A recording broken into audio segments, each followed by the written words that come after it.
Hi, I'm Kristin, and this is what I wear to work most days. You could say I'm a garbage anthropologist. Everything we do creates waste, so it tells a story about us. Who knows the most about what's going on in your life? It's not your spouse, it's your garbage man. But we're not here today to talk about the past. We're here to talk about the future.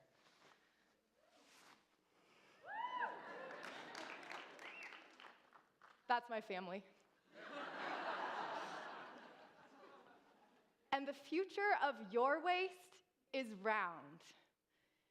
Today, we are burning through limited resources only to make things we throw away.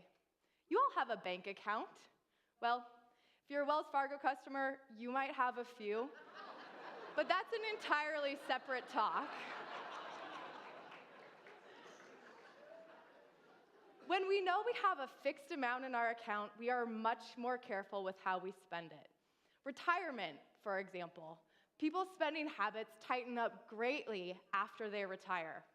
For the kids listening, did you know that helium, the stuff that makes birthday balloons float, comes from the Earth? We're running out of it, and if we do, you won't be able to sound like a Martian anymore. Whether we're talking about money or natural resources from the Earth, when we know we have limited amounts, we spend them much more carefully. But we haven't been careful. We've been linear, pillaging our precious natural resources only to make things that fill our landfills with fleeting products. Linear is when we take trees, use them to make paper, print on them for one meeting, and then send them to the dump. Being circular means giving our existing materials a second life to make the things we need and keep our natural resources where they serve us most, in nature. You might have heard of recycling, the sharing economy, or leasing models. These are all parts of a circular economy. The creativity with circular is endless. Old tires can become new shoes. Old shoes can become new playgrounds. Instead of buying cars, the future is sharing them, and clothes, and tools, and equipment. Everyone from large corporations to small startups and even community groups are transforming our linear world into a circular one. But let me catch you up. I grew up in a world where kids played outside. Snow covered mountain peaks most of the year, and bees still pollinated our crops. My kindergarten teacher made nature come alive. We studied everything from giant gray whales to little tiny bugs. We dissected owl pellets for mice bones, raised real salmon eggs in our classroom, and became perfect recyclers. Was it Eden? No, it was the 1980s. I also grew up in an era when Lunchables ruled the cafeteria. Every birthday party featured plastic doodads, and we captured it all with a disposable camera. I can even remember on picture day using a plastic comb to fix a few hairs and throwing it away just moments after my glamour shot. But I was always fascinated when nature collided with my world. Where did they get the fabric to make my stuffed animals? And what happened with the water that went down my drain? I was aware that all of the things that made my life comfortable, from the warm house I lived in to my favorite pair of Keds, came from somewhere I couldn't see. That for me to have those things here affected the world somewhere else. When I had to lecture my parents, Dad, you are not the boss of me, and for the last time, we recycle our newspapers in this house. I often felt circular in a linear world, like the world wasn't ready to support my values.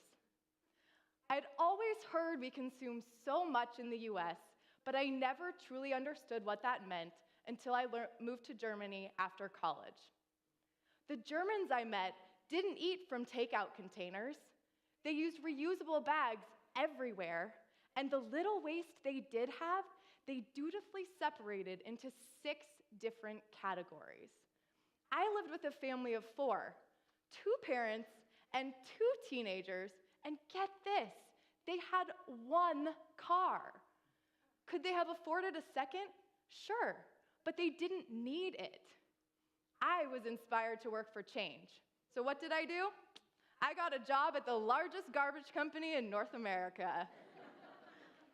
From then, and dumpster diving as a waste consultant, I've traversed landfills all over this country.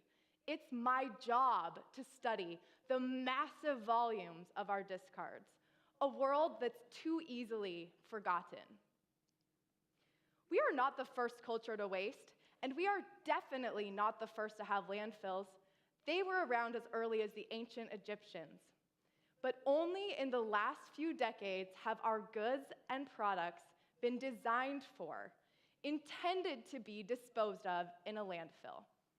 I'm going to say that again. We are living in the first era in history that has created products designed to be waste. What's the problem with this?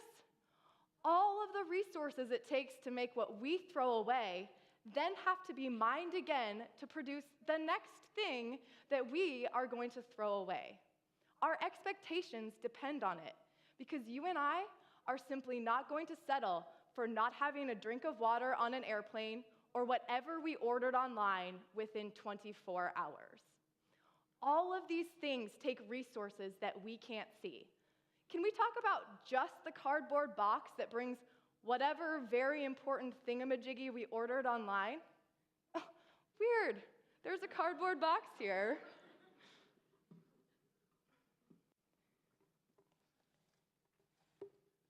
Just to make this box, we first cut down trees. And by the way, no trees were actually harmed in the making of this demonstration. Then we transport them to a pulp mill that runs on power. We mix them with water. We use lots of water.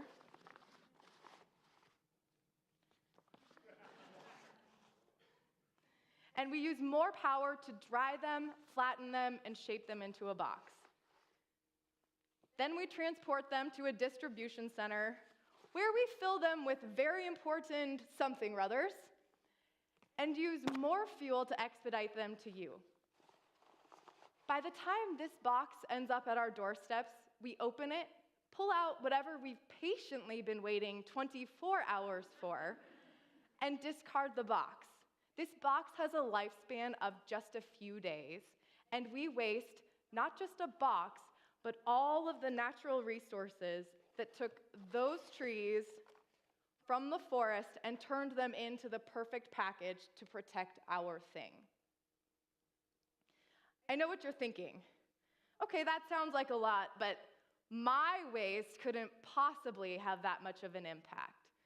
So let's look at what happens from all of us having just a sip of water on an airplane. This is by a Northwest photographer named Chris Jordan. His most famous works are called By the Numbers. The real image is about as tall as I am and 7.5 feet wide. At first glance, it looks like a bunch of Slinkies, but as you get closer, you'll see that each line is from a plastic cup. It contains 1 million of them. The number we go through on airline flights in the US, wait for it, every 6 hours. Let's see, carry the 4.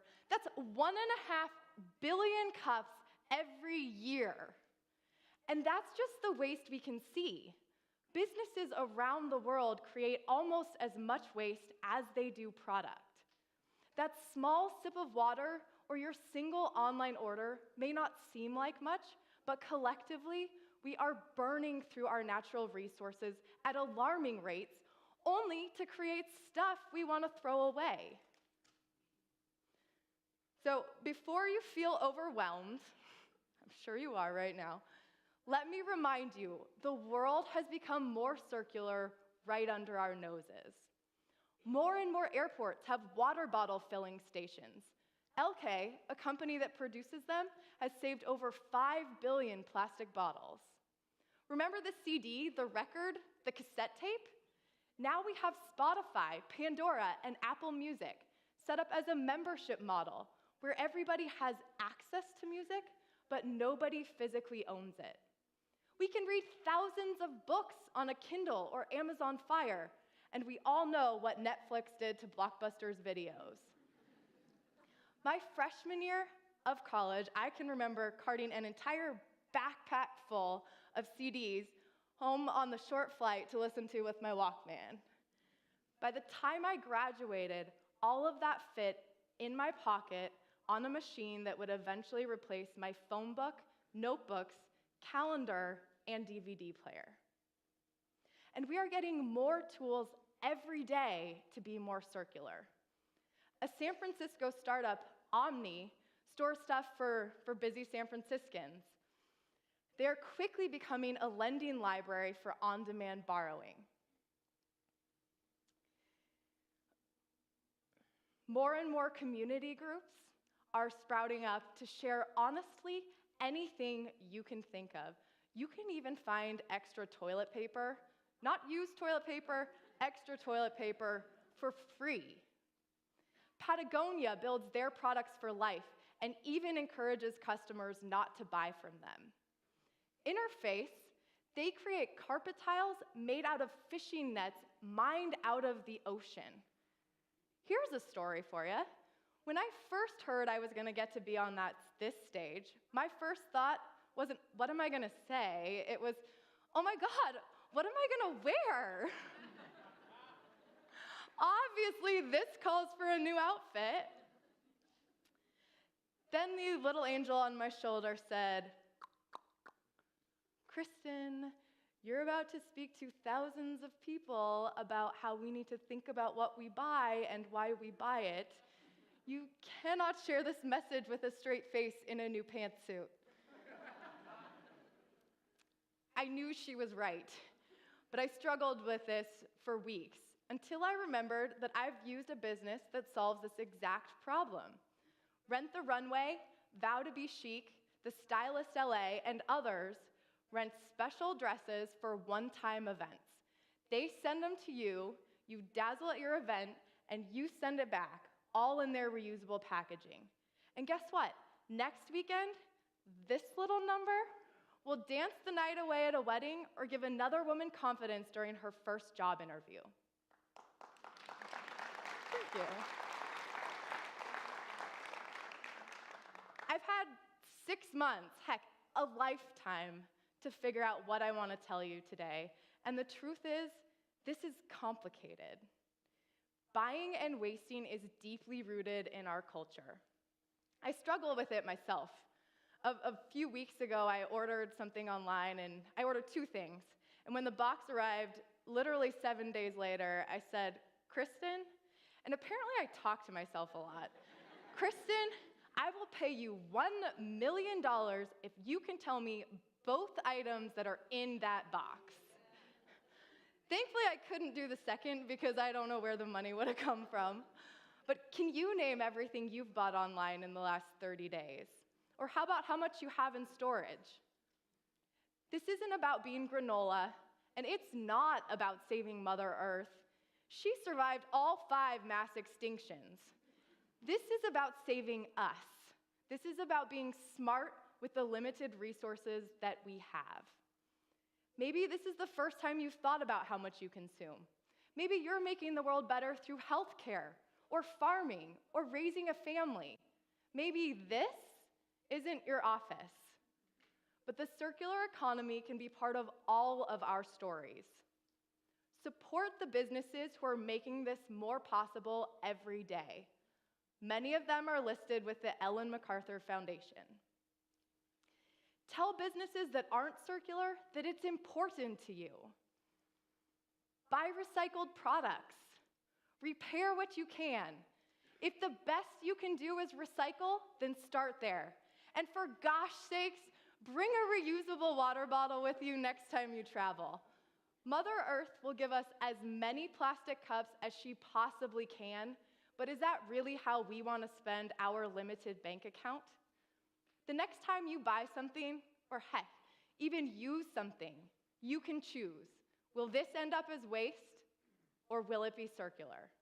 Thank you.